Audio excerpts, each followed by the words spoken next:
You think kneeling makes you humble, Dad? Try being useful for once, my son said, his voice sharp enough to cut through what little pride I had left. I stood there in my own living room, arms crossed as ordered, my knees pressed into the cold tile while his wife watched from the couch with a smirk. In that moment, I realized it wasn't just my body kneeling. It was 40 years of sacrifice, of love mistaken for weakness, collapsing under the weight of their contempt. The silence that followed burned deeper than any insult. That's the thing about betrayal. It doesn't scream, it whispers you were never enough. But what they didn't know was that humiliation has a strange way of awakening something inside you. I may have been on my knees that day, but it was the last time I'd ever bow to anyone again. Before we dive into today's story, I recommend you hit that subscribe button and turn on the notification bell so you never miss a new story filled with drama, resilience, and unexpected twists. If you enjoy this video, type 1 in the comments. If not, type 0 to let me know how I can make better content for you. Now, settle in, get comfortable, and maybe grab your favorite drink, because this is a tale you won't want to miss. Let's get started. Morning light in Flagstaff has a way of stretching through the pine needles like thin glass. It slides across the porch and spills into my kitchen, catching the steam from my coffee, the way sunlight used to catch Linda's hair. I still make it the same way she liked. 3 scoops, slow pour, no sugar. The percolator clicks, the radio hums out an old George Strait tune, and for a few minutes, the house feels almost whole again. 18 months without her, and I've learned that silence can sound like company if you keep your hands busy. I was a machinist in the Navy for 20 years before I learned to fix pipes on dry land. Old habits stay welded to you. Inventory everything, label every drawer, torque every bolt twice.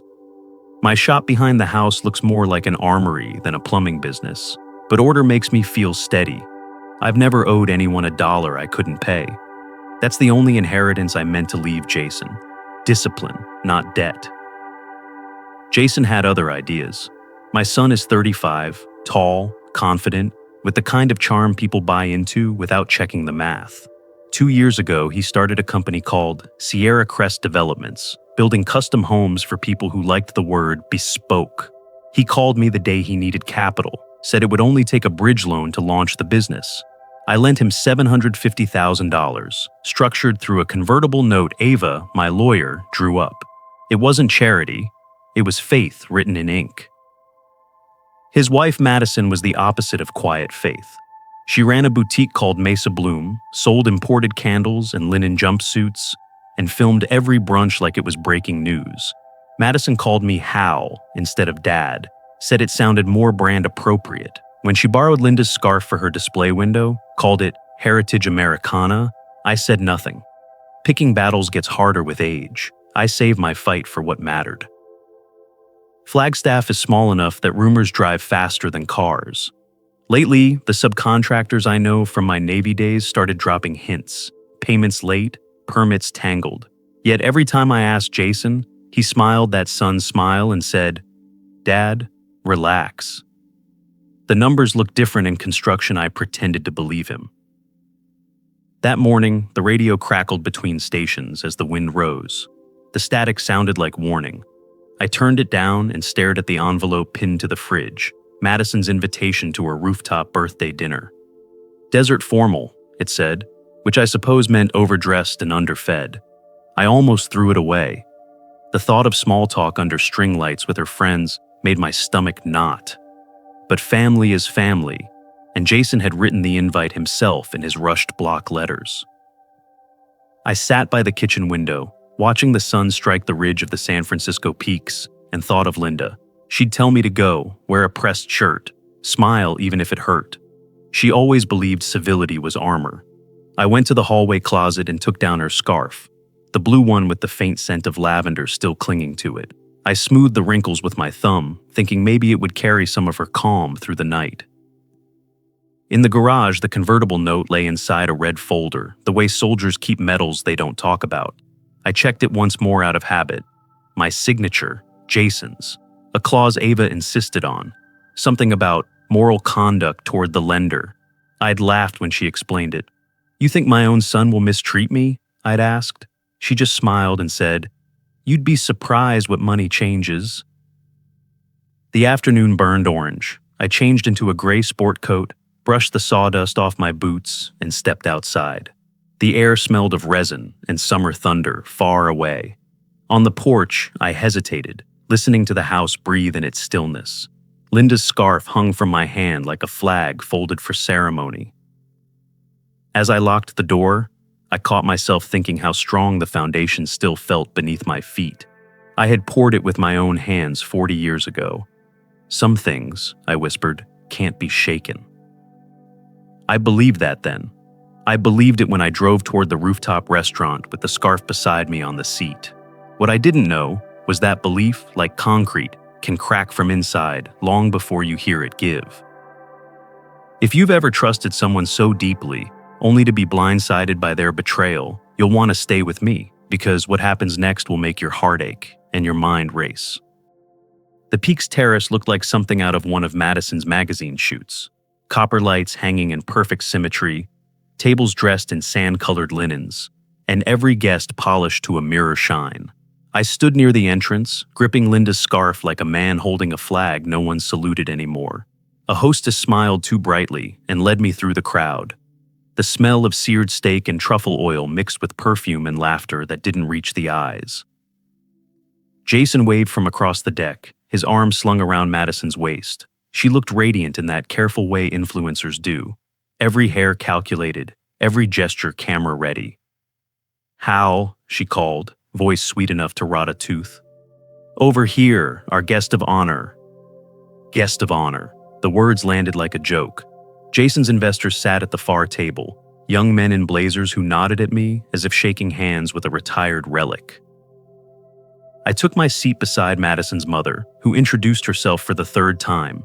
Jason was checking his phone, answering emails between compliments. I listened to the clinking of glasses, felt the night air cooling the back of my neck. The scarf around my collar was the only warm thing left. Dinner began with toasts. Madison lifted her glass first, shimmering under the lights. "To family," she said. "To legacy, to growth, to the new face of Sierra Crest Developments." Cameras flashed from her friends' phones. Jason rose, adding a few lines about innovation rooted in tradition.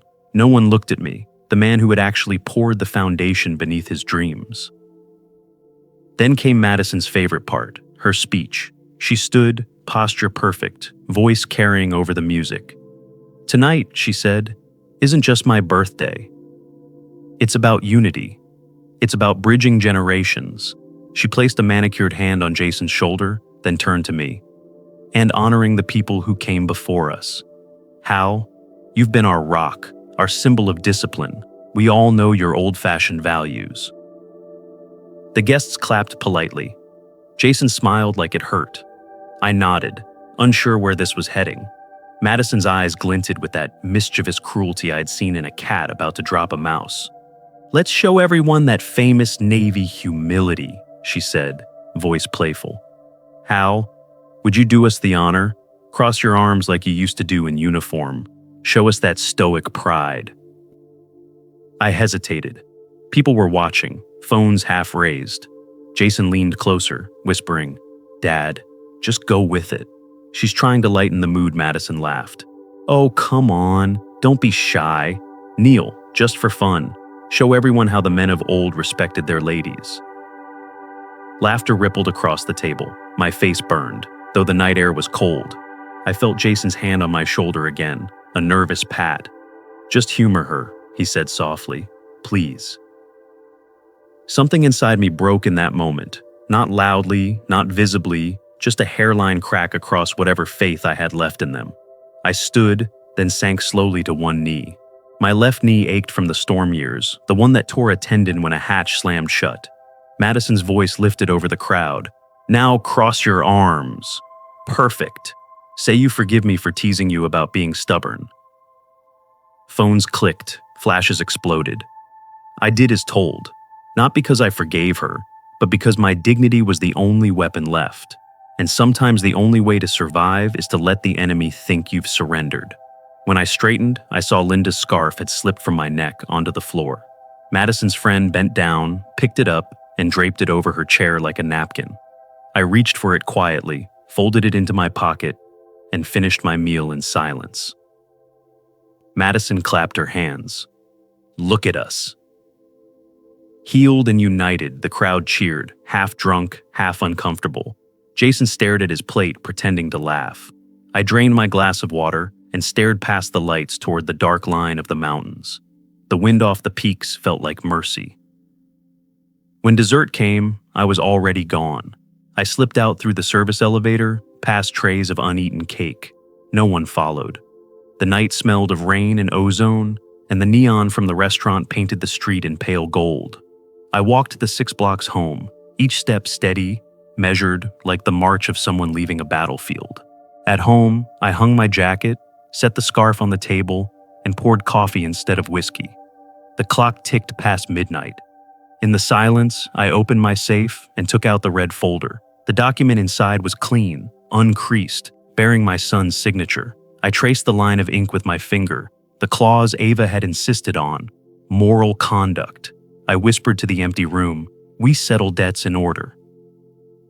Outside, thunder rolled across the mountains, low and distant. Inside, I folded the scarf once more and laid it beside the folder. Tomorrow would start with the same coffee, the same sunrise, but something fundamental had shifted. Respect had been broken, and I had the paperwork to prove it. If you're still watching and wondering how far family can go when greed takes control, you won't believe what's about to unfold. The morning after the dinner smelled like wet pine and burnt coffee. I hadn't slept more than 2 hours, but the fog in my head had cleared into something sharper than anger.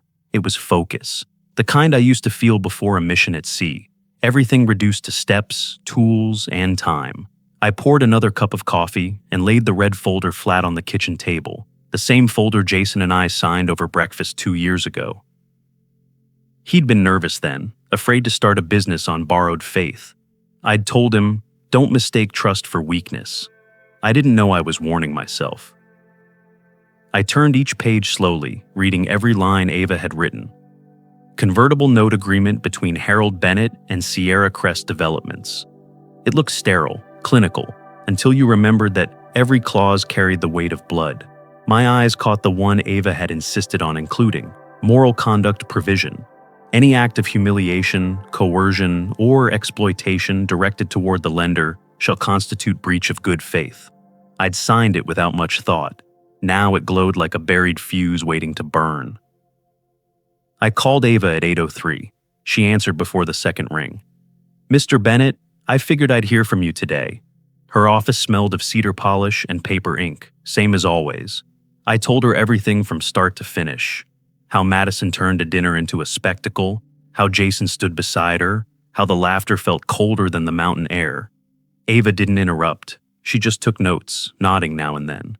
When I was done, she said quietly, "We can treat this as a breach, but we'll need a trail, video, witnesses, timestamps." "I have the video," I said. "A waiter sent it to me. Said it didn't sit right with him." "That's a start," she replied, pulling a form from her drawer. "You'll need affidavits, a notary, maybe your neighbor Dolores, and I'll contact Owen Patel at Verde Mesa Credit Union. If he confirms the clause, we can freeze disbursements temporarily." "Freeze?" She looked up. "Yes, stop the flow of money. It's leverage, Mr. Bennett. Without liquidity, your son will have to talk." The word leverage sounded too cold for family, but family had stopped meaning warmth anyway. "Do it," I said. While Ava drafted the notice, I stared out of her window at the high desert beyond the city. The horizon shimmered with heat, endless and dry. I'd built a life on measurable things: pipes, valves, pressure. Emotions didn't obey rules like that, but paperwork did. Owen Patel arrived within the hour, sleeves rolled up, briefcase snapping open like a soldier's kit. "Mr. Bennett, I remember you. You built my mother's irrigation system in 2006, he smiled briefly before turning serious. "The clause is enforceable. If the lawyer issues notice of breach, the bank must suspend the credit line until it's resolved. You understand this will halt payroll and vendor payments?" I understand, I said. It's not punishment. It's protection. Owen nodded. You speak like a man who's done this before. Not this kind, I said, but I know how to stop leaks. By afternoon, the documents were ready. Ava slid them across the desk. Notice of violation of moral conduct, provision. Convertible note agreement. My name printed clean, Jason's signature just below. Seeing them together felt like looking at two strangers who once shared blood. I took the stack and drove to Dolores's house. She lived 2 doors down, retired school secretary and part-time notary. Her porch smelled of lemon cleaner and dog biscuits. When she opened the door, she didn't ask questions, just saw my face and said, "You finally found your backbone again, Hal?" "I never lost it," I said, "just misplaced it for a while." She read the top page, pursed her lips, and fetched her notary stamp. "You want to swear this under oath?" "Yes." She stamped it clean, the ink bleeding slightly into the paper grain. "Then let them know the old guard still knows how to fight fair." It was nearly sunset when I returned home. The clouds over the mountains were turning crimson, the kind of color Linda used to call judgment light. I placed the notarized documents into the red folder, then made 2 copies, labeling them with my old Navy precision. A1, bank notice, A2, attorney file, A3, personal record. The radio stayed off that night. I didn't need background noise. The ticking clock was enough rhythm for resolve. When the last envelope was sealed, I stood and stretched my bad knee. The pain felt deserved, almost cleansing. I locked everything inside the safe, spun the dial, and whispered to the quiet room, "We'll start with paper. Let's see who blinks first." Outside, the wind had gone still. In some distant office downtown, an unread email pinged into Jason's inbox. Subject line, "Notice of credit suspension pending investigation." He'd see it in the morning. If you've ever been pushed to your breaking point and thought there was no way out, keep watching. This story is about to turn in a way no one saw coming. 2 mornings after the credit freeze, my phone began buzzing like a trapped hornet. Jason, Madison. Unknown numbers. I let it all ring. The sun was barely up, washing the mountains in a pale silver that made everything look colder. On my porch sat a white envelope stamped from Verde Mesa Credit Union. Confirmation of the freeze Ava had initiated. I turned the letter over in my hands like a verdict. Sierra Crest's accounts were locked. Every check, every payroll, every luxury purchase suspended until further notice. Ava's text came seconds later. "Expect retaliation. They've hired new counsel." Of course they had. Jason never accepted losing ground gracefully. I made another pot of coffee and waited. By 9, the sound of tires screeching against gravel broke the silence. Jason's black sedan slid to a stop in my driveway. Madison sat in the passenger seat, sunglasses on, phone in hand, always recording, always curating her life. Jason stepped out, suit pressed sharp enough to cut glass. "Dad, what the hell did you do?" "I enforced a contract," I said. He walked closer, jabbing a finger toward me. "You froze my business. Do you realize the damage? You've ruined my reputation. Clients are calling, the bank's panicking, and Madison's getting dragged into it." "Consequences," I said. "They tend to follow actions." "Don't talk to me like I'm a child." "Then stop behaving like one." His jaw tightened. Madison rolled down the window, camera still rolling. "We just want to understand your reasoning, Hal," she said in that syrupy tone that always meant poison. "You're not thinking clearly." I pulled a folder from under my arm and slid a copy of the agreement across the hood of his car. "You wrote this. You signed it. I just honored it." Jason looked down at the clause, moral conduct provision, then back at me, fury flickering behind his eyes. "You think this makes you a hero? You're just an old man clinging to power because mom's gone and you've got nothing else left." The words hit harder than I expected, but pain has its use. It focuses. "No, son," I said quietly. "I'm a man who remembers what respect looks like." Madison's phone caught the reflection of my face in the car's paint. Jason saw it too, a reminder he couldn't control the narrative anymore. He cursed under his breath, got back in the car, and peeled out of the driveway, leaving 2 black scars on the gravel. By evening, Ava called. "Brace yourself," she said. "Their lawyers just filed a guardianship petition in probate court. They're claiming you're mentally unfit, alleging erratic behavior and possible cognitive decline." I laughed once, bitterly. "So now I'm senile?" "They'll push the image hard. Madison's already seeding social media with clips from that dinner. You're kneeling, their laughter. Out of context, it looks like confusion." My stomach twisted, not from fear, but disgust. She's weaponizing humiliation. "Yes," Ava said, "but we can counter it. You'll need a mental evaluation, a sworn statement from your doctor, and notarized affidavits proving you've been managing your own affairs." "Then that's what we'll do." The next morning, I visited Dr. Susan Clark, my physician for 15 years. Her office smelled faintly of eucalyptus and antiseptic. When I told her why I was there, she sighed. "Jason always struck me as ambitious, but this?" She handed me a pen. "We'll run the standard cognitive test, full memory assessment. You'll pass it in your sleep." After the exam, she wrote her statement on official letterhead. "Mr. Harold Bennett demonstrates full cognitive awareness and decision-making capacity." I watched her sign it, the pen moving with quiet finality. From there, I stopped by Dolores's house. She met me on the porch with her notary stamp. "Heard the gossip," she said. "They're saying you've lost it." "I lost patience," I replied. "Not reason." She chuckled, stamped the document, and handed it back. "Good. About time you fought smart instead of nice." By late afternoon, Ava called again. "We'll file this with the court first thing tomorrow." I've also pulled Madison's posts. The video of you kneeling is trending under the hashtag #HumbleDadChallenge. We'll use it as evidence of elder humiliation. That's criminal? In Arizona, it can be.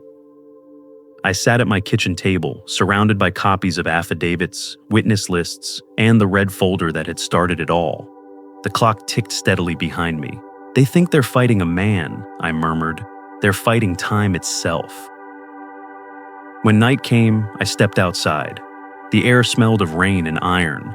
Somewhere in the distance, a coyote howled. I thought of Linda, of every lesson we'd learned the hard way about silence and strength.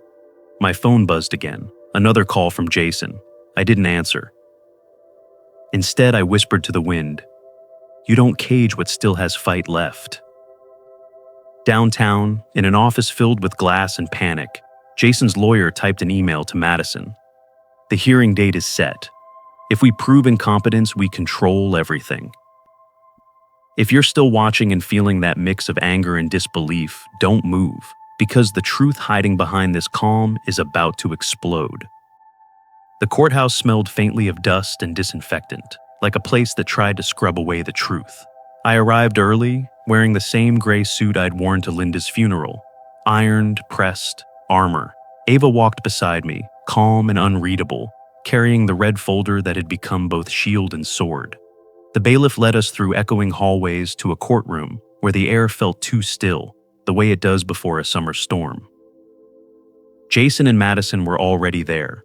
He looked rehearsed, hair perfect, jaw tight, eyes cold.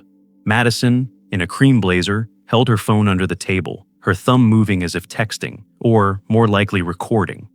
They didn't look like a couple defending truth. They looked like actors auditioning for sympathy. When the hearing began, Jason's lawyer stood and painted me as a man unraveling.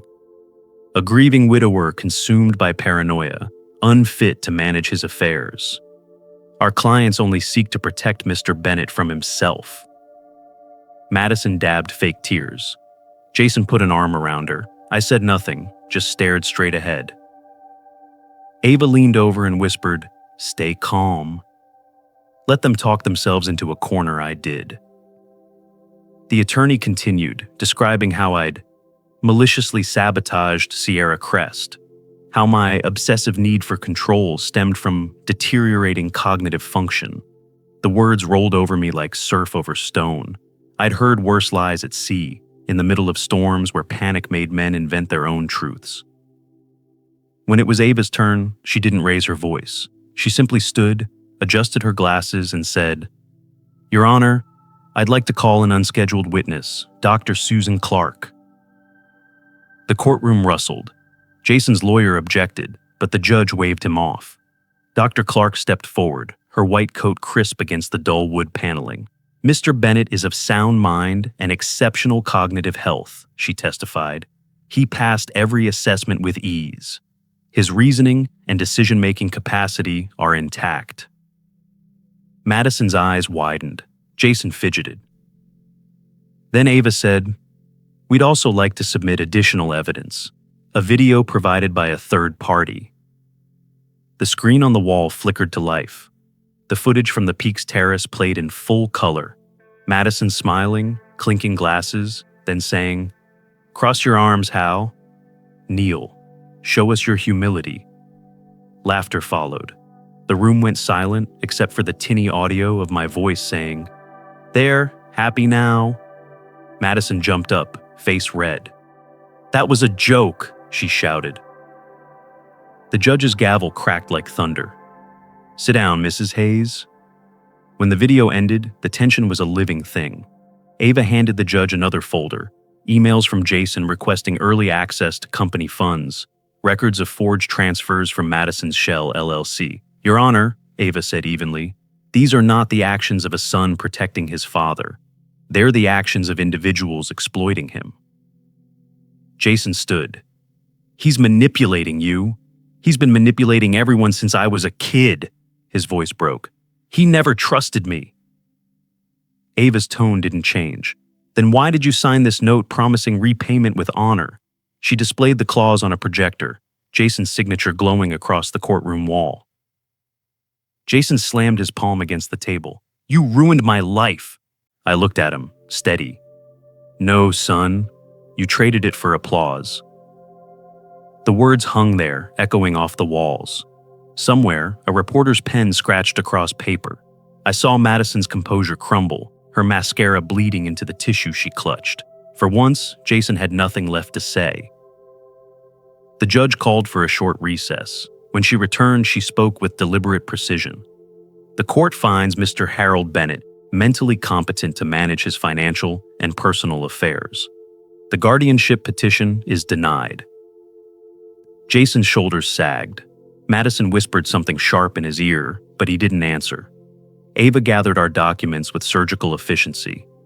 Additionally, the judge continued, based on evidence of possible forgery and financial coercion, this court refers the matter of Sierra Crest, developments to the state attorney's office for investigation. That was the moment Madison finally broke. She stood and stormed out, heels clacking like gunshots. Jason followed, muttering, "This isn't over." Maybe not, but the tide had turned. Outside, sunlight burned across the marble steps. Reporters clustered at the base, shouting questions. Ava guided me past them, her hand firm on my arm. "That wasn't just a win," she said. "That was a reveal." I smiled faintly. Truth always was patient. We reached my truck. I looked back once at the courthouse, its stone walls glowing gold in the afternoon light.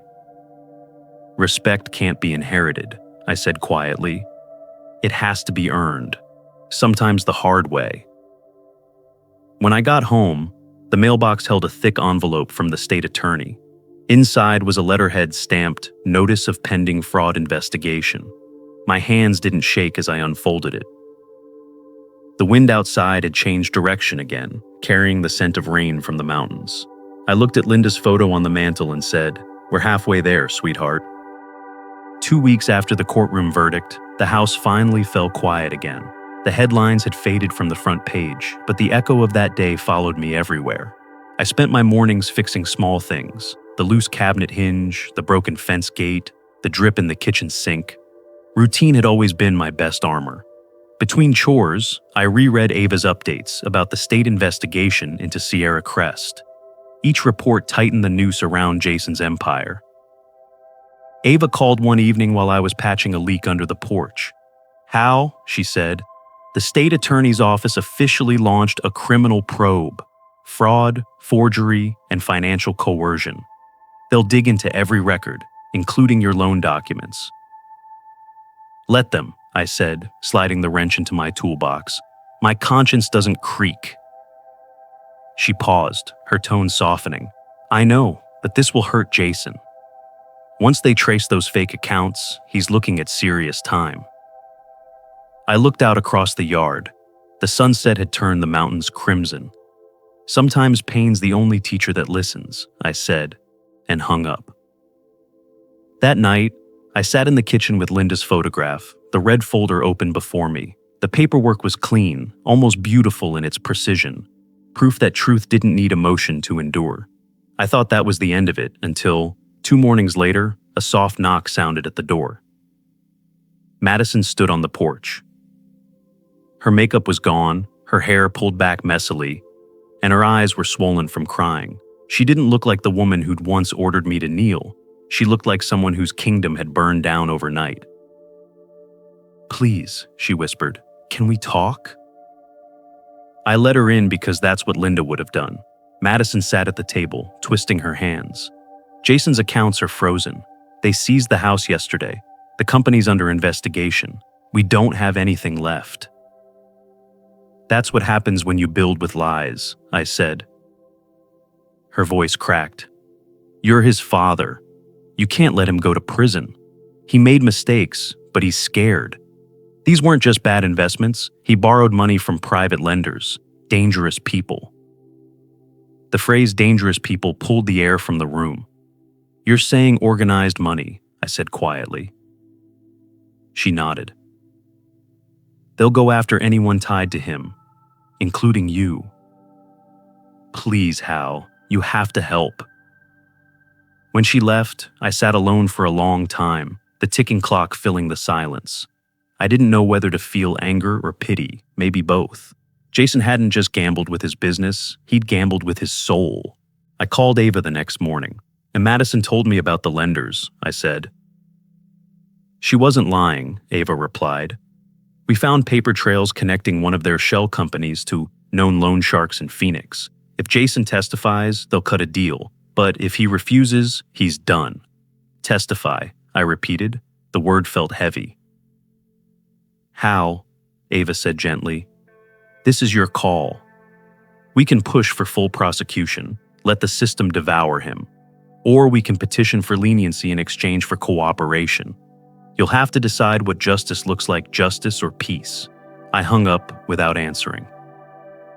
That evening, I drove out of town to a diner on Route 89 where truckers stopped for coffee in silence. Jason was waiting in a booth near the window, shoulders hunched, eyes hollow. He looked older than me for once. I didn't think you'd come, he said. I almost didn't. He nodded slowly. I messed up, Dad. I borrowed from people I shouldn't have. When the money ran dry, Madison panicked. I just wanted to fix it before you found out. By forging my signature and stealing what I built. His eyes filled with tears he tried to hide. I thought I was protecting you. I stared at him across the table, realizing this wasn't the arrogant man from the courtroom, but a frightened boy who'd never learned to fail with dignity. You were protecting yourself, Jason, but maybe it's time you stop running. He nodded, defeated. What happens now? Now, I said, you tell the truth. To everyone, when I got home, the night was heavy with quiet rain. I sat at my desk with 2 envelopes in front of me. The first contained Ava's draft motion requesting leniency if Jason cooperated with federal agents. The second held evidence that would bury him completely. Bank records, falsified signatures, everything. The clock ticked. Somewhere in the distance, thunder rolled over the hills. I picked up the second envelope first, weighed it in my hand, then set it down. Linda's photograph caught a sliver of lamplight, her smile soft but sure. I whispered, you'd tell me to fight clean. Then I picked up the first envelope. When Ava answered my call, I said, file the leniency motion, but make sure he earns every inch of mercy I hung up. feeling neither victory nor defeat, just stillness. Outside, the rain finally stopped. Dawn began bleeding across the horizon, washing the mountains in gold. I poured coffee, the first quiet sip in weeks, and watched the light rise. "This time," I murmured, "I'll win by letting go." If you've ever stood at a crossroads between revenge and justice, stay right here. What happens next will challenge everything you thought you'd do in that moment. 3 months later, the house no longer felt like a bunker. The walls had stopped echoing with anger. The air smelled of coffee and wood polish again. I'd replaced the porch light, repainted the shutters, and finally fixed the broken stair Linda used to trip on. Life had resumed its slow rhythm, but underneath it all, something irreversible had shifted. Ava's call came early one morning as I sat on the porch with my coffee. "It's official," she said. "Jason's cooperation produced indictments. 4 Phoenix lenders, 2 contractors, and a city official are facing charges. He won't go to prison. Probation, forfeiture, and restitution. He's free, but everything he built is gone." I watched a crow land on the fence, its feathers slick and black as ink. "Freedom isn't mercy," I said. "It's a reminder of what you've already lost." Ava hesitated. "You sound relieved." "I'm something," I said, and ended the call. By noon, the story hit every local channel. Local developer avoids prison by assisting state investigation. They replayed footage from the courtroom, my quiet face beside Ava's, Jason's hand trembling as he signed his plea deal. The anchors called it a moral victory for justice. I didn't feel victorious, just done. Reporters showed up at my gate asking for comment. I didn't answer. Ava had told me to stay silent, and for once, silence felt powerful. Madison, on the other hand, couldn't stop talking. She held a press conference in a white suit, tearfully describing herself as betrayed by the men she trusted. But the footage of her laughter that night at the restaurant resurfaced, reminding everyone exactly who she was. The news showed her walking out of the courthouse days later, sunglasses covering her eyes, her once perfect posture bent beneath the weight of humiliation. Ava sent me a photo from the article with a single line: "The world keeps its own scorecards." That night, I turned off the television and sat by the window, listening to the crickets. The world outside had moved on, but I couldn't shake the feeling that something unfinished lingered in the air. The next morning, my answer arrived. Jason's truck pulled into the driveway, quiet, slow, the way a man approaches a grave. When he stepped out, I barely recognized him. He'd lost weight. The tailored suits were gone. In their place was a flannel shirt, sleeves rolled up, collar wrinkled. He looked human again. "Dad," he said softly. I didn't answer. I just nodded toward the porch. He followed me up the steps, carrying a small cardboard box. He set it down on the table between us. "What's this?" I asked. He opened the box. Inside were old photographs, blueprints, and a few yellowed letters. "I found these when the investigators cleaned out the office. Mom's handwriting, your first sketches for Sierra Crest. I thought you should have them." I lifted one photo, Jason at 6 years old, holding a wooden toy truck we'd built together. He looked so proud. I set it down carefully. Jason took a deep breath. "They took everything, Dad. The company, the accounts, even the house. I signed it all over to restitution. There's nothing left." "Then maybe," I said, "you can finally start building something real." He nodded, eyes glistening. I know an apology doesn't fix anything, but I needed to say it anyway. For the dinner, the lies, the arrogance, I thought success meant never needing you. I looked at him, this broken man who used to be my son and might someday be again. "I forgave you," I said quietly. "The night I didn't destroy you." His face crumpled. He wiped his eyes quickly, embarrassed, then stood. "Thank you," he whispered. "I'll make it right, somehow." He left the box on the table and walked back to his truck without another word. When the sound of the engine faded, I opened the box again. Photos of Linda smiling in the garden, Jason at his high school graduation, blueprints covered in my handwriting. I burned the old business plans in the fireplace, but kept the photos. Paper records greed. Pictures remember love. That evening, Ava stopped by. "The investigation's over," she said.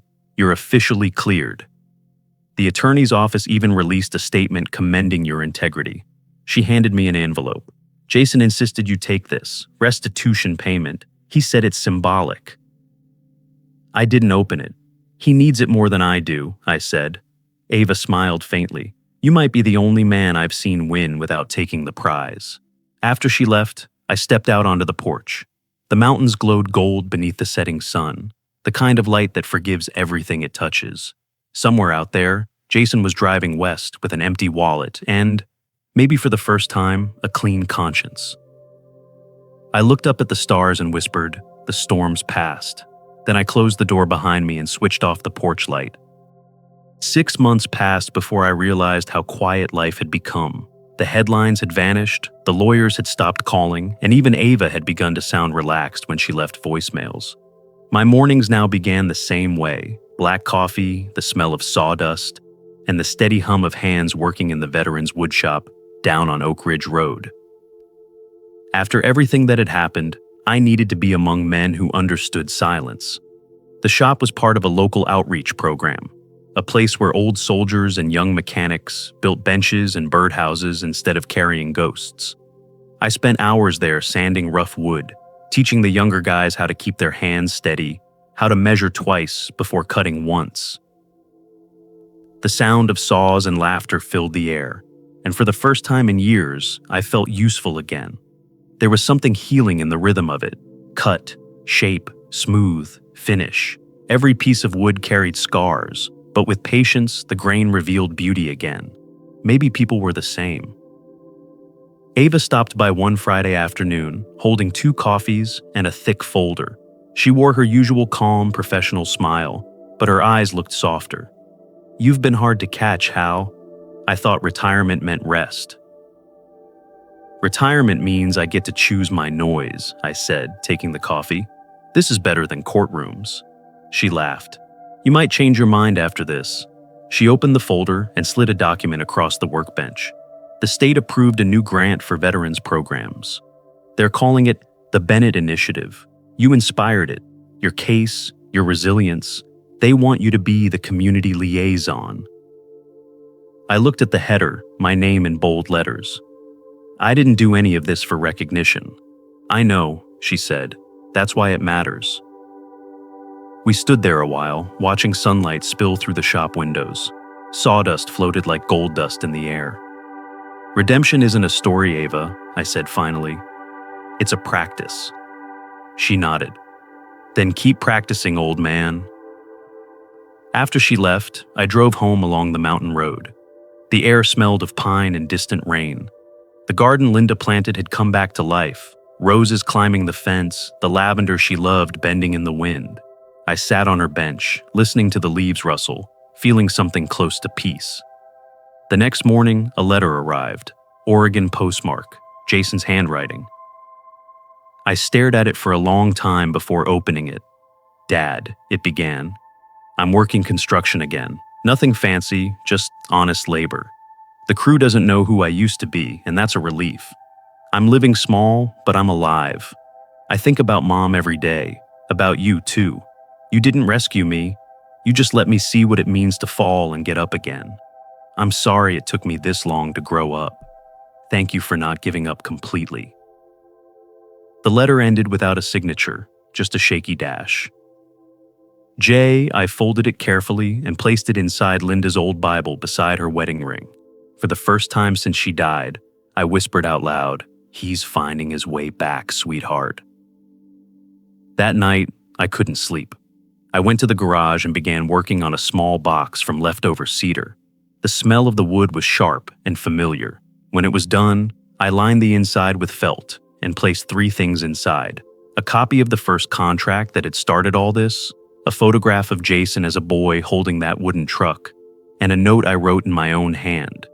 Dignity isn't inherited, it's remembered. The next morning, I dug a small hole under the oak tree in the backyard and buried the box there. The soil was cool and rich between my fingers. As I covered it, I felt no sadness, only relief. Some stories don't need to be displayed, they just need to rest. Later that day, I returned to the workshop. The younger vets were laughing, teasing one another over crooked cuts and splintered edges. One of them, a quiet kid named Eli, handed me a wooden plaque he'd been working on. Burned into it were the words, "Respect, rebuild, remember." "Thought it fit your motto?" he said shyly. I smiled, running my hand over the letters. "It fits all of ours." As the sun dipped behind the ridge, I stood outside the shop and looked at the horizon.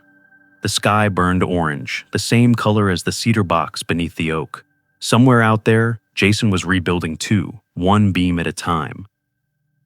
I took a deep breath and whispered, "You can't rebuild trust in someone else until you rebuild it in yourself." The wind carried the scent of rain again, and for the first time in a long while, I didn't brace for the storm. I simply let it come. A full year had passed since the courtroom wars, the letters, and the long silences. Time had done what justice could not. It softened the edges of memory. My days followed a gentle rhythm now, mornings spent in the garden, afternoons at the woodshop, evenings on the porch, watching the sun dip behind the mountains. The same soil that once felt like a grave had become a cradle again. Roses bloomed beside the lavender, the air thick with their scent. Sometimes I caught myself humming old songs without realizing it. "You don't realize how heavy anger is," I said aloud one morning, pruning a branch, "until you set it down." That afternoon, Ava's familiar black sedan pulled into the driveway. She stepped out holding a thick cream-colored envelope and a grin that hinted at pride. "You've been hard to find these days, Bennett.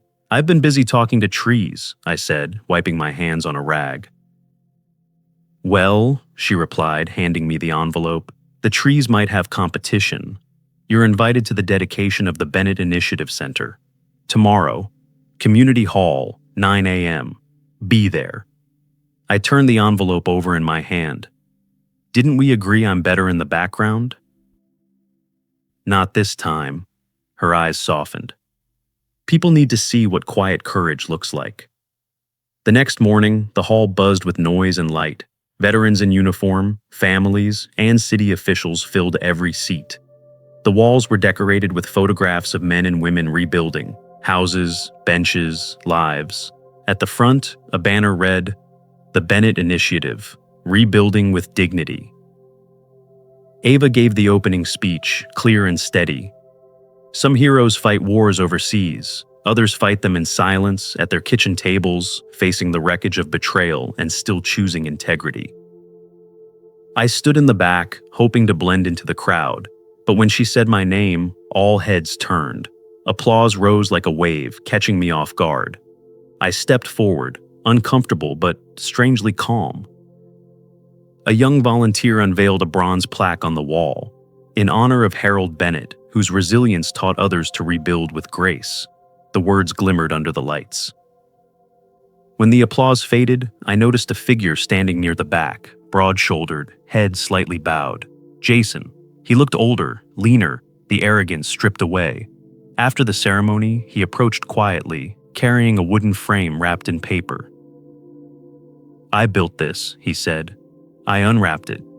Inside was a hand-carved plaque that read, "Respect, rebuild, remember." The wood was polished smooth, the grain catching the light. "Still measuring twice?" I asked. Jason smiled faintly. "Every time."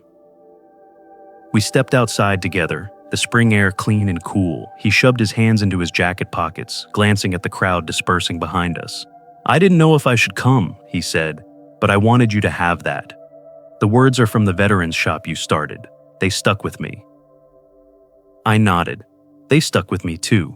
We found a bench near the memorial garden. For a while, neither of us spoke. The silence wasn't sharp anymore. It was something that held instead of divided. Finally, Jason said, "I've been sober 10 months, working at a small build site in Flagstaff. The foreman's tough, but he's fair. I'm saving to open a small carpentry shop next year. Nothing big, just mine." I studied his face, tired but honest. I'm not asking for a second chance, he added quickly. I just wanted you to know I'm trying. I rested my hand on the plaque. That is the second chance, son. The wind moved through the flags behind us, the faint rustle sounding almost like applause. Jason stood and looked toward the mountains. Mom would have liked this, he said softly. She would have, I agreed. And she'd tell us both to quit standing around and get back to work. He laughed, a real one this time, and for the first time in years, it didn't sound strained. When he left, I stayed behind, watching him drive away until the truck became a small speck on the horizon. Then I turned back toward the garden. That evening, I carried the wooden plaque home. The sky was melting into gold as I reached the oak tree in the backyard, the one with the cedar box buried beneath it. I knelt down and set the plaque against the trunk. Respect. Rebuild. Remember, I read aloud. Not a bad motto for old bones. I sat there for a long time, listening to the wind whisper through the branches. Maybe forgiveness wasn't the end of the story. Maybe it was the bridge that let us keep walking. As the sun sank, the house behind me glowed with warm light, the kind that makes everything look softer. For the first time in a long while, I felt full, not of anger or pride, but of peace. We all kneel before something in life, I whispered. Pride, pain, or forgiveness. But when you rise again, it's not power you carry, it's peace. And with that, I stood, brushed the dirt from my hands, and went inside as the first stars appeared. Morning sunlight spilled through the wide windows of my studio, catching the fine dust that floated like gold in the quiet air. It was early, too early for most, but the stillness of dawn had become my favorite companion. I stood over my workbench, running a calloused hand along the unfinished edge of the wooden sculpture I'd been shaping for months. It wasn't perfect, and that was the point. Silence used to feel like punishment. It was the sound that filled the space after betrayal, the emptiness that followed loss. Now it was peace, an invitation to listen to the hum of life around me. The faint whistle of the kettle, the slow creak of the floorboards, the heartbeat of the home I had rebuilt from the wreckage. I had once believed that redemption meant making others pay for what they'd done. Now I understood it meant learning to live better despite them. The sculpture on the table was made of 3 types of wood: cedar from the old house, oak from the courthouse bench, and pine from the veteran's workshop. I had pieced them together, layer by layer, sanding each section until the grains intertwined seamlessly. Every mark, every scar in the wood told a story of breaking, mending, and finding shape again. Every scar is proof that I lived, I whispered, stepping back to admire it. A soft knock broke the silence. The mail carrier waved from the porch, holding a thin envelope. The return address read, Jason Bennett, Silver Ridge, New Mexico. I smiled as I tore it open. His handwriting was firm and deliberate, steadier than it had been in years. Dad, the letter began, I opened my shop 2 weeks ago. It's called The Second Beam. I hired 2 guys from the halfway house nearby, people who reminded me of myself a year ago. We build furniture from reclaimed wood, just like you taught me. I tell them that nothing is too broken to rebuild. You were right. Redemption isn't about fixing the past. It's about shaping what's left. I'm still learning, but this time, I'm learning the right things.